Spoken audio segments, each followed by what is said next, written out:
공부하는 학문이다. 이제 그렇게 해석할 수 있지만 단어적으로는, 그러나 의미적으로는 하나님에 대해서만 알아가는 학문이 아니라 하나님과 인간들의 관계를 연구하는 것이 신학이다. 그렇게 정의하는 것이 더 정확한 정의일 것입니다. 그래서 특별히 여러 많은 종교가 있는데 그 종교인들은 신과 하나님과 인간 사이를 연결해주는 역할들을 많이 하지요. 인간이 하나님을 찾아갈 수 있도록 안내해주는 역할들을 소위 말하는 종교인들이 합니다. 신부들이 하거나 또 중들이 하거나, 하여간 이슬람교 종교인들이, 또 성경에 보면 구약의 대제사장들이 하나님과 사람의 사이를 연결해주는 그러한 역할을 하고 있는 것을 볼 수 있습니다. 오늘 본문은 어떠한 내용 뒤에 있냐면, 우리가 지난주에 살펴봤는데 지난주일에 나병에서 치료받은 사람, 그렇죠? 그 사람에게 예수님께서 조용히 하고 있으라고 했는데 이 사람은 기분이 좋았던 것 같아요. 일부러 예수님을 해코지하거나 뭐 그러려고 해서 그랬던 건 아닌 것 같은데, 너무나 좋으니까 밖에 나가서 여러 사람들에게 예수님이 내 병을 고쳐주었다고 떠버리게 됩니다. 그래서 아직 많은 민중들은 예수님에 대해서 알고 있었지만 예수님의 본질, 예수님이 이 땅에 오신 그 목적이 무엇인지를 잘 모르고 그저 병 고치는 분으로만, 그리고 우리에게 떡을 많이 먹여주는 사람으로만 여겼어요. 그래서 그런 것들을 경계하기 위해서 아직은 때가 안 됐으니까 좀 조용히 하고 있으라 그랬는데, 나병에서 나음을 얻은 사람은 너무너무나 기쁘니까 그 사실을 온 사람들에게 이렇게 전하고 다니게 됩니다. 그래서 오늘 한번 볼까요? 오늘 본문 앞에 절에 45절에 예수님께서 어떻게 하셨는지 45절 다 같이 1장 45절 읽겠습니다. 시작. 그러나 그 사람이 나가서 이 일을 많이 전파하여 널리 퍼지게 하니, 그러므로 예수께서 다시는 그러하게 동네에 들어가시지 못하고 오직 됐습니다.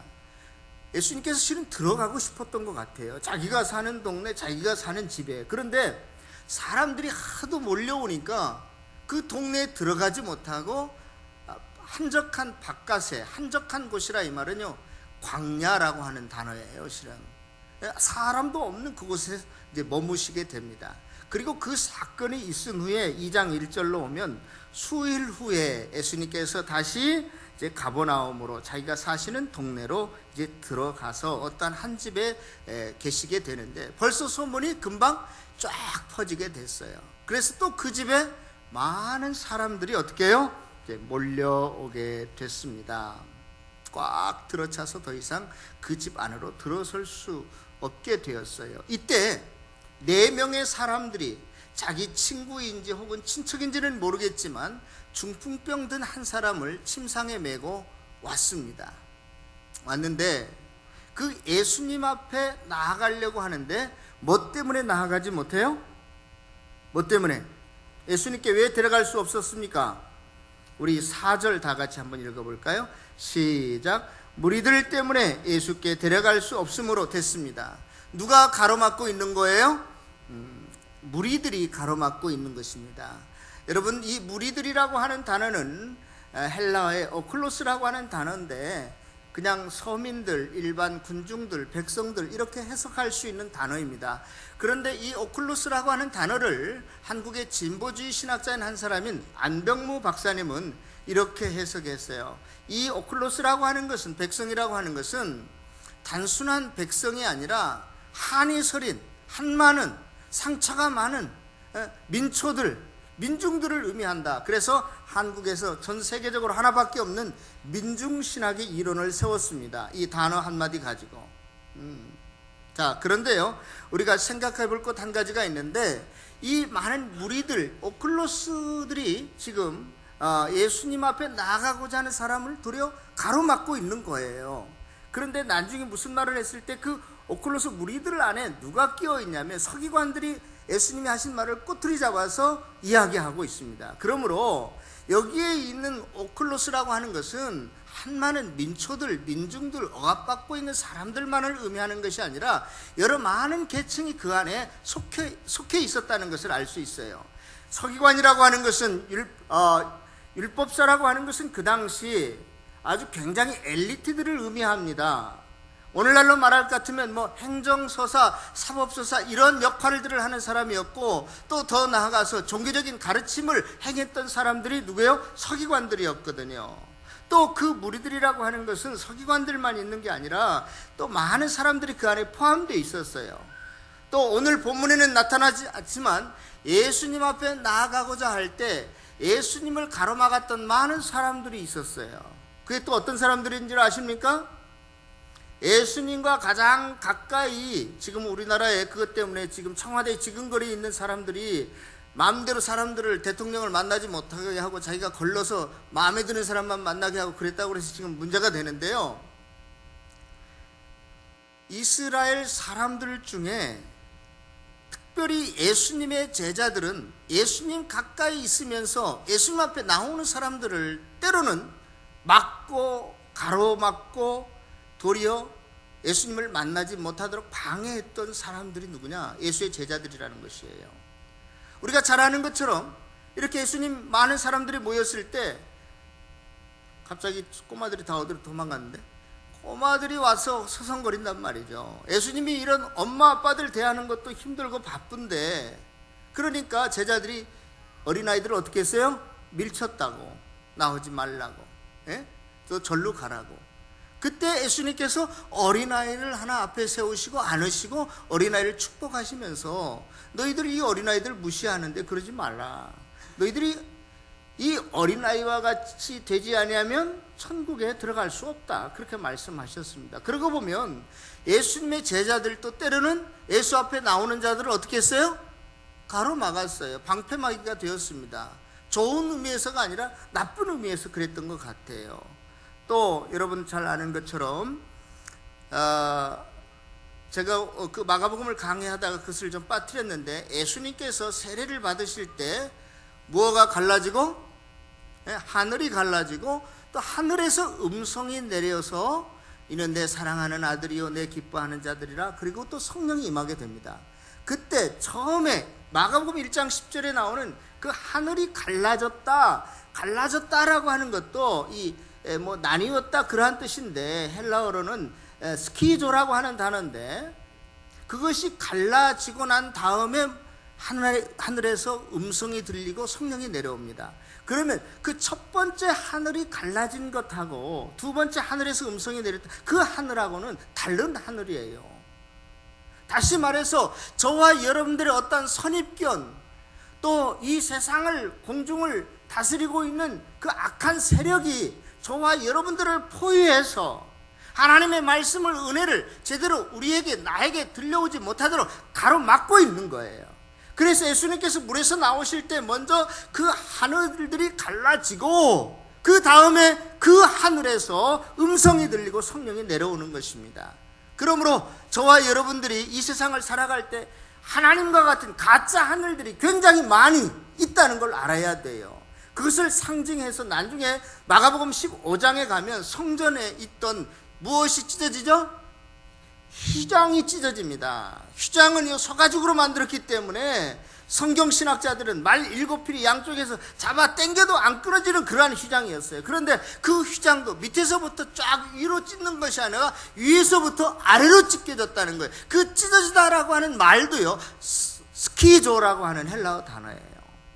그러니까 실은 성전 안에 있던 휘장까지도 하나님 앞에 직접 나아가는 인간을 어떻게 해요? 가로막는 어떠한 것이었어요. 그래서 예수님께서 십자가에 달려 돌아가실 때 그 휘장을 어떻게 해요? 찢으신 거죠. 찢으신 거예요. 제가 조금 전에 예수님 앞에 우리가 나아가고자 하는데 가로막는 것들이 굉장히 많다고 그랬어요. 가짜 하늘들도 저와 여러분들을 가로막고, 또 예수님의 제자들도 가로막고, 심지어 휘장도 가로막고, 또 성전도 가로막습니다. 그래서요, 예수님께서 괜히 하신 게 아니라 그 성전을 어떻게 해요? 그냥 돌 위에 돌 하나 남지 않고 다 허물어 버리시는 것이죠. 그 무리들 안에는요, 어떠한 민중들, 억압받는 사람들, 민초들, 한서린 사람들만이 아니라 이 세상의 모든 사람들이 그 안에 포함되어 있다라고도 볼 수 있어요. 예? 포함되어 있다고. 바리새인들은요, 어떤 사람들이냐면 그 당시 그 사회 구조 속에서 아주 보수적인 사람들이에요. 예. 우리의 나라의 형편으로 여러분들이 좀 제가 바꿔서 말한다면 그런 사람들입니다. 야, 종북하고 뭐 빨갱이들 다 물러가라 이렇게 외치는 신학자들도 있어요. 그러한 교회도 있고 그러한 목사님들이 있어요. 그러나 사두개인들은요, 그 사두개인들은 굉장히 진보적인 사람들이었거든요. 요즘 말로 말할 것 같으면 민주투사고 이 땅에 정의와 공의를 이루는 그러한 사람들이었어요. 싫은데요, 오늘날 교회가 이념에 사로잡혀 있어가지고 어떤 사람은 보수적으로 어떤 사람은 진보적으로 이야기하는데, 여러분 그것마저도 실은 우리를 하나님 앞으로 나가게 하는 것이 될 수 없다는 사실을 알아야 돼요. 우리 교인들이 보수적인 사람이 많아서 제가 보수적인 성향으로 바뀐다고 해서, 우리 교인들이 진보적인 사람이 많다고 해서 내가 진보적인 사람이 된다고 해서 그것이 하나님 앞으로 인도하는 것이 아니에요. 도리어 그것이 하나님 앞으로 나아가는 것을 가로막게 하는 그러한 것이 될 수도 있다는 것입니다. 그러한 많은 것들이 무리들이라는 사실을 우리가 알아야 돼요.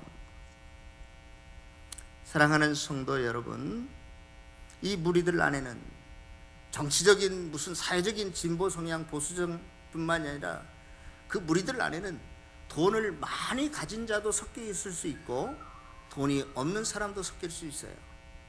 돈이 많은 것 때문에 하나님 앞에 가고자 하는 사람을 가로막는 사람이 있고, 어떤 사람은 가난한 것 때문에 하나님 앞에 나아가는 것을 가로막는 사람이 있다니까요. 그 무리들 안에는 배운 자와 못 배운 자도 섞여 있을 수 있어요. 정말로 저와 여러분들이 오늘 이 앞에 이 중풍병자가 예수님 앞에 나아가고자 했지만 그 앞을 가로막았던 사람들이 많이 있었는데, 저와 여러분들이 가정 안에서, 일터 안에서, 목장 안에서, 우리 교회 안에서, 이 세상 속에서 하나님 앞에 나아가는 자를 가로막은 자는 아니었는지 한번 이 시간에 스스로 질문해보고 점검해볼 수 있는 시간이 되어지기를 원합니다. 말은 하나님을 소개하고 하나님 앞으로 인도하는 자, 예수에게로 이끄는 자라고 우리가 말하지만 도리어 그들의 장애물이 되고 방해가 되고 벽이 되지는 않았는지 우리가 항상 스스로를 성찰해 볼 수 있는 저와 여러분들이 다 되어지기를 바랍니다. 우리가요, 예수 만나지 못하고 자꾸 예수 이야기하면, 앞을 보지 못하는 사람이 앞을 보지 못하는 사람을 인도하면 둘 다 어디에 빠진다고요? 구렁텅이에 빠진다고요. 헛된 열심, 헛된 신앙 가지고 있는 사람들 우리들 가운데 있는지 모르겠습니다. 아무튼 이 문둥병자는 그 많은 사람들이 있었기 때문에 더 이상 앞에 나갈 수 없었고 어디로 올라가요? 지붕 위로 올라가서 지붕을 뜯어내고 구멍을 내고 그 네 사람이 아마 줄을 달아서 내렸겠죠. 예수님 앞으로 그 중풍병자를 내리게 됩니다. 그때 예수님께서 그들의 믿음을 보시고 그 중풍병자를 고쳐주셨는데요, 누구의 믿음을 보시고 누구의? 친구의, 또 그들의 믿음. 성경에 보면 그들의 믿음을 보시고 고쳐주었어요. 단수가 아닌 거 보면 분명히 복수인데, 하여튼간에 그들이 누구였을까? 4명의 사람들이었을까? 아니면 중풍병자를 포함한 5명이었을까? 혹시 그 4명 안에는 2명은 불신자였고 2명만 예수님에 대한 믿음을 가졌을까? 그건 아무도 몰라요. 아무튼 복수로 쓰여졌는데 그들의 무엇을 보시고? 믿음을 보시고 중풍병자를 고쳐주십니다. 자, 여기서 우리가 한 가지 알 수 있는 것은 우리의 신앙의 고백은 각자 개인적으로 해야 구원을 얻는데 그러면 어떻게 되는 것인가? 여러분들 너무나 염려하지 마십시오. 하나님께서는 믿음의 공동체성이라는 것이 있는데 예를 들어서 이런 거예요. 이스라엘 백성들이 여리고를 물리치고 난 다음에 아이성을 물리칠 때 그 중에 범죄한 사람은 아간 한 사람밖에 없었어요. 그런데 이스라엘 백성들이 아이성을 공격할 때 실패하고 그 전쟁에서 패하고 맙니다. 그것은 모든 사람이 죄를 지었기 때문에가 아니라 누구 그 중에서 한 사람 때문에. 그러므로 저와 여러분들이 믿음의 공동체성이라고 하는 것은 다 서로 이렇게 연결되어 있어요. 연결되어 있어. 그래서 한 사람으로 인해서 우리가 저주를 화를 당할 수도 있지만 그 한 사람으로 인해서 복도 얻을 수 있는 거예요. 할렐루야. 여러분들은 복을 얻게 하는 그러한 성도들 되어지시기를 바랍니다. 그러한 삶을 살아갈 수 있기를 바랍니다. 아무튼 우리가 알 수 있는 것은 두 사람이 됐든 세 사람이 됐든 아니면 중풍병자까지 포함한 5명이 됐든지 간에 그들 복수의 사람이 예수님께 대한 믿음이 있어서 예수님께서 이제 그를 고쳐주시는데요. 예수님께서 그 중풍병자를 보시고 처음에 어떻게 말씀하시죠? 작은 자야, 내 죄 사함을 받았느니라. 그랬더니 그 무리들 중에 섞여 있던 서기관들이 그렇게 마음속으로 이야기합니다. 아니, 지가 뭔데 하나님처럼 말하는 거지? 이건 분명히 율법에 의하면 하나님을 모독하는 죄야. 하나님을 모독하는 죄는 용서받을 수 없어. 모든 죄 중에서도 가장 극악무도한 죄야 하고 마음에 비난을 하게 됩니다. 그때 예수님께서 아무 말 없이 서기관들이 속으로만 그런 생각을 가졌지만 예수님께서 말로 지적하십니다. 너희들 심중에 왜 그런 생각을 갖고 있느냐? 내가 이 중풍병자에게 너 죄 사함을 받았다 하는 말을 하기 쉽겠느냐? 아니면 내 침상을 일어나서 들고 걸어가라고 하는 말이 쉽겠느냐? 이렇게 물어봅니다. 여러분들 조교 한창희 선생님 앞으로 나와요. 문둥병자예요. 문둥병자. 예? 여기 앞에 서 있어봐요. 아까 찬양 인도했던 위치에 딱 서 있어봐요. 문둥병자가 앞에 있어요. 내가 예수님이라고 생각하고 지금 여기 무리들이 꽉 차 있어요. 여러분, 내가 이 사람에게 야, 너 죄 용서 받았어?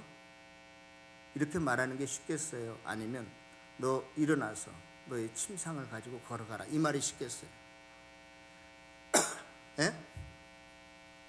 어떤 말이 쉽겠어요? 헷갈려? 모르겠다? 제가요 그래서 찾아봤어요. 원문에 음절수나 단어수가 일어나서 내 침상을 들고 걸어가라, 이게 훨씬 많아요. 그러면 쉬운 게 뭘까? 예? 내 죄사함을 받았다. 그런데 본질적으로는요 이게 정말로 어려운 거예요. 하나님 아니고서는 할 수 없는 말이잖아요. 그런데 이게 표시가 납니까? 안 납니까? 안 나잖아요. 내가 이렇게 말했어도 장이야, 너 죄 용서 받았어. 그랬어도 여러분들은 나까지도 그걸 증명할 수가 없어요. 그런데 중풍병자에게 지금 누워있는데 야, 일어나서 걸어가라 이렇게 했는데 얘가 안 일어나고 못 걸어가면 내가 어떻게 되는 거예요? 내가 어떻게 되는 거예요? 그래서 이 군중들을, 특히 서기관들은 예수님이 차마 일어나서 침상을 들고 걸어가라는 소리를 예수님이 못할 줄로 알았어요. 그래서 어느 것이 차라리 쉬워? 내 죄 사함을 받았다. 그런데 예수님께서 그렇게 죄 사함을 받았다라고 말만 하고 끝낼 줄 알았는데 나중에 일어나 내 침상을 들고 걸어가라 하니까 이 사람이 뻘떡 일어나서 앞으로 이 까창이 네 자리로 들어가, 이렇게 갔다는 거예요. 그래서 거기 있는 사람들이 다 박수 한번 칩시다. 이렇게 하나님께 영광을 돌렸다라고 하는 것이 이제 오늘 본문의 내용인데요. 중요한 것은 제가 그걸 말하려고 하는 게 아니에요. 어떤 신학자는 그 부분을 예수님께서 유머로 하셨다 뭐 이렇게까지 주장하는 사람도 있더라고요. 그런데 정말로 주님께서 그 모든 것을 행하신 것은 내가 너희들의 죄를 사하는 권세를 가지고 있는 사람이야. 그건 아무도 증명할 수 없지.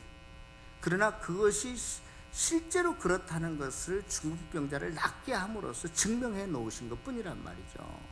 그런데 여기에서 저와 여러분들이 신앙생활을 할 때 뭘 알아야 되느냐, 오늘 본문 속에서 한두 가지 것 교훈을 얻는다면, 저와 여러분들은 제발 예수 앞에 나오고자 하는 자를 가로막는 자가 되지 말라는 것이고, 그 다음에 한 가지는 뭐냐, 저와 여러분들은 예수를 증거하는 자가 되어지시기를 바랍니다.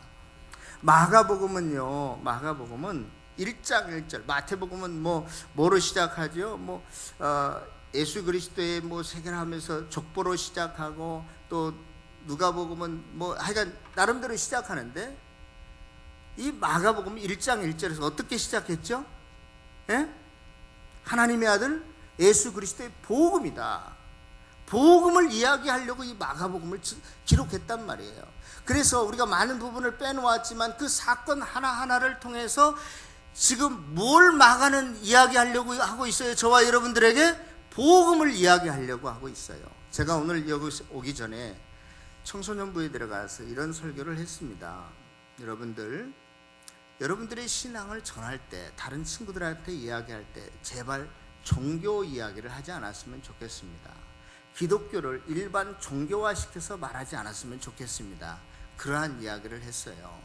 세계 4대 종교 중에 기독교가 하나 포함되어 있는 종교가 그런 게 아니거든요. 기독교는. 여러분, 일반 종교의 특성이 뭐죠? 일반 종교의 특성? 뭡니까? 일반 종교의 특성이 있다면 착하게 살아라, 선하게 살아라, 윤리적으로 도덕적으로 살아라, 그런 거예요. 그렇죠? 두 번째 특성이 있다면 뭐예요? 어디에서도 쉽게 일어날 수 없는 기적이 일어난다, 그런 것이거든요. 오늘날 한국 교회가 왜 이렇게 침체되어 있는가? 왜 이렇게 갈수록 사양길을 걸어가고 있는가? 저는요, 기독교가 일반 종교화 되어 가기 때문에 그렇다, 그런 생각이 들어요. 왜냐하면 교회에 오면 이웃을 사랑하라, 착하게 살아라, 선하게 살아라, 남을 구제하면서 살아라. 아니, 그런 이야기는요, 무슬림에도 있고 불교에도 다 있어요. 그 다음에 두 번째, 기적을 이야기해요. 예수님은 눈먼 자도 뜨게 하셨고, 안전뱅이도 걷게 하셨고, 나병도 문둥병도 낫게 하셨고, 능력의 하나님이다. 여러분, 그러한 능력도요, 저는 잘 모르겠지만, 제 눈으로 확인해보지는 않았지만, 많은 사람들이 불교 내에도 그런 게 있대요. 또 이슬람권 안에도 그런 게 있대요. 저는요, 우리들만 방언하는 줄 알았더니 중들도 방언한다고 그래. 하여간 모르겠어, 진짜 방언인지 가짜 방언인지. 저기 심리 밖에 오는 사람이 딱 있는데 절에 앉아가지고 큰 스님은 자 지금 누가 오고 있다, 안 되는 거예요. 천리안을 가졌다는 거예요. 여러분, 우리가 자꾸요, 예수님도 죽은 자를 살리셨다, 이런 기적만을 이야기하면요, 우리를 자꾸 폄하하는 거예요. 일반 종교 하나로 귀속시키는 거예요. 여러분, 무당들도 날선 작두 위에서 춤을 추는데 이걸 어떻게 과학적으로 여러분 설명하실래요? 그 기적 아니에요?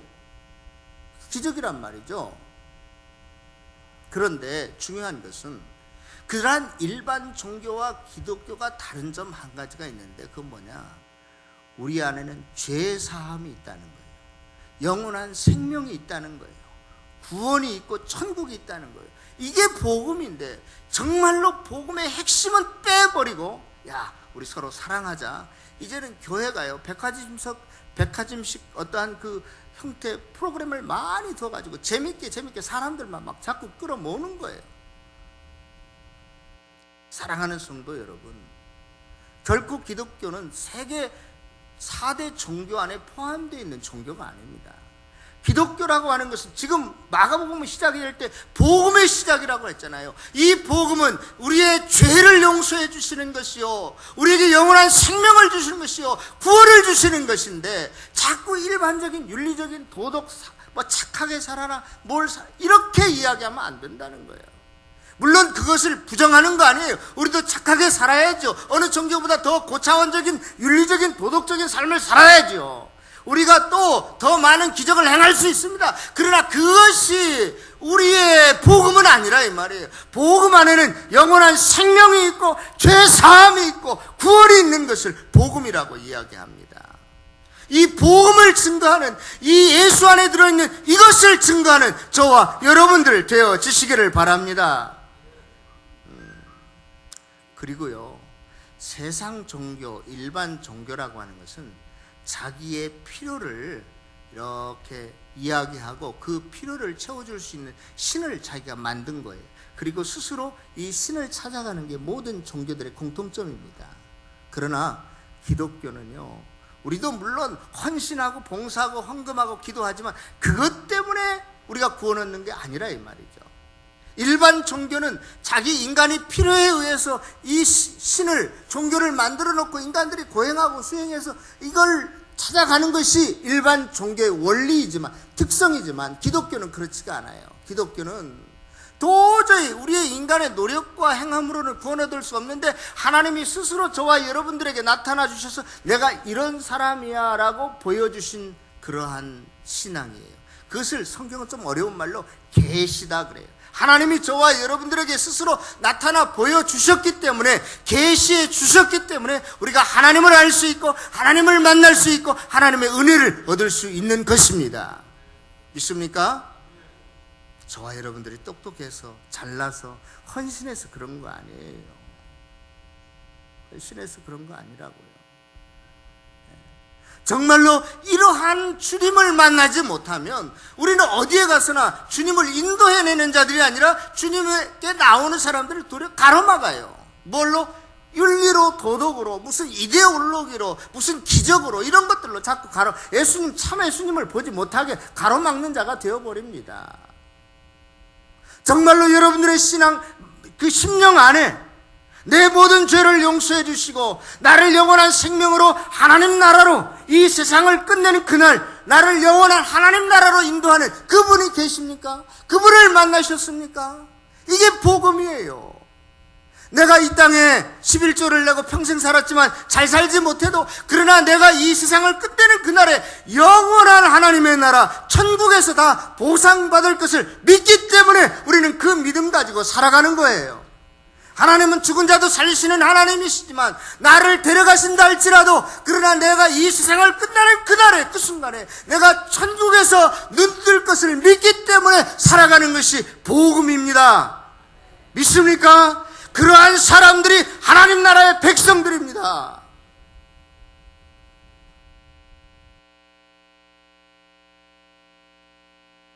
여러분들, 나를 하나님 나라로 이끄시고 나의 모든 죄를 용서해 주시고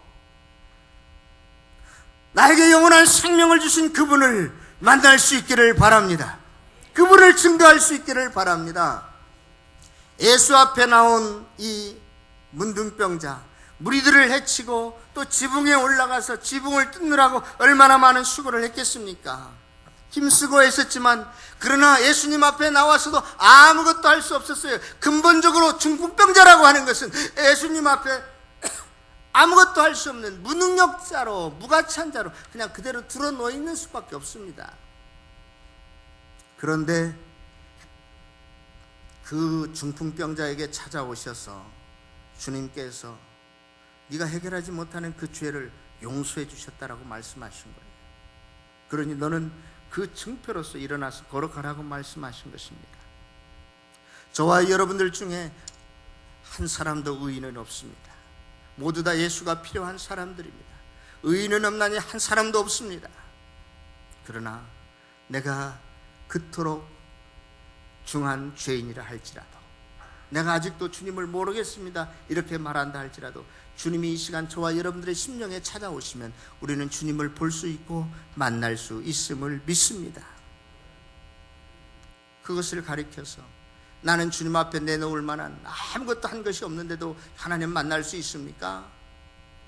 그럼에도 불구하고 우리에게 구원이 주어지는 것을 기독교는 그것을 은혜라 이야기합니다. 공짜로 받았기 때문에, 선물로 받았기 때문에.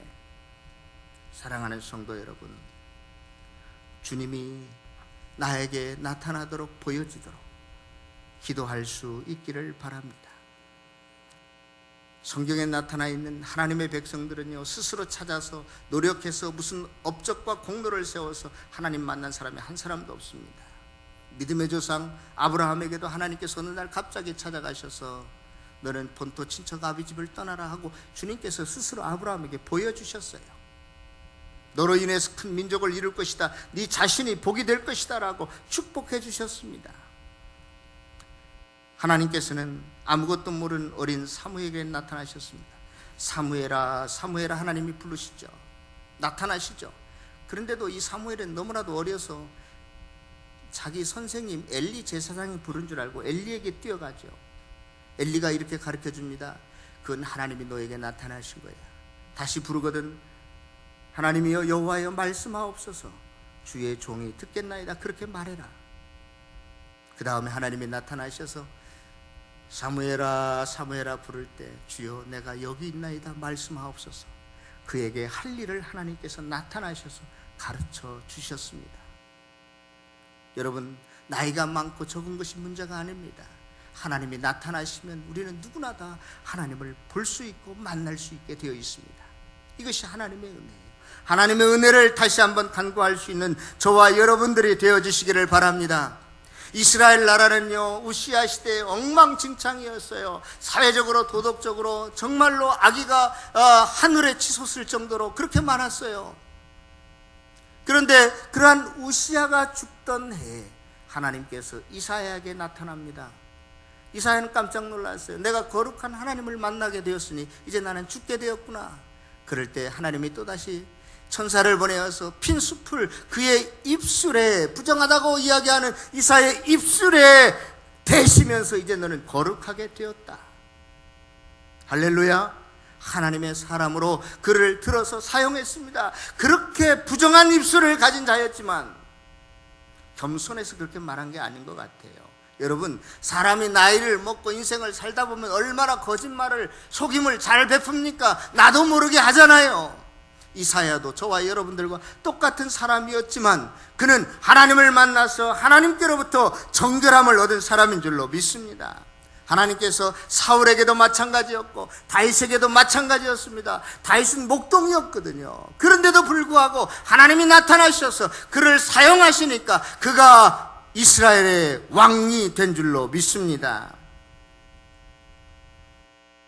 신약 성경에 넘어오면 베데스다 연못가에서 38년 된 병자가 있었습니다. 그 병자는 왜 베데스다 연못가에 누워 있었냐면, 베데스다 연못이 가끔가다 푹 하고 물이 솟아오르는 때가 있는데, 물이 동할 때 가장 먼저 그 연못에 들어가면 어떠한 병에 걸렸든지 다 낫게 될 것이라고 하는 사실이 아니에요. 실은 헛된 풍문이었는데 그것에 목숨을 걸고 거기서 몇 년을 기다렸는지 모릅니다. 설령 물이 동한다고 해도 자기를 그 못에 먼저 넣어줄 사람이 없었는데도 불구하고 그저 거기에 목을 메고 하루 종일 1년, 2년 허송세월만 보냈습니다. 그에게는 가망이 없는 사람이에요.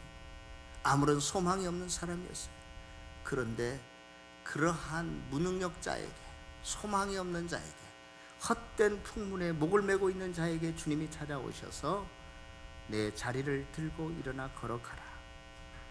거기에 들어가지도 않는데 낫게 해 주셨습니다.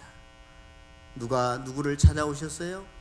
우리 예수님이 죄인인 38년 된 병자를 찾아오셨습니다.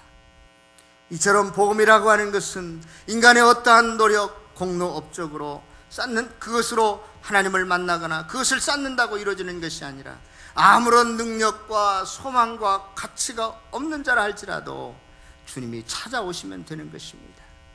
주님이 스스로를 나에게 나타내 보이시면 되는 것입니다. 사랑하는 성도 여러분, 정말로 저와 여러분들이 이 세상을 살아갈 때 주님을 만난 자라면은요, 절대로 자기가 원하는 대로 살지 않습니다.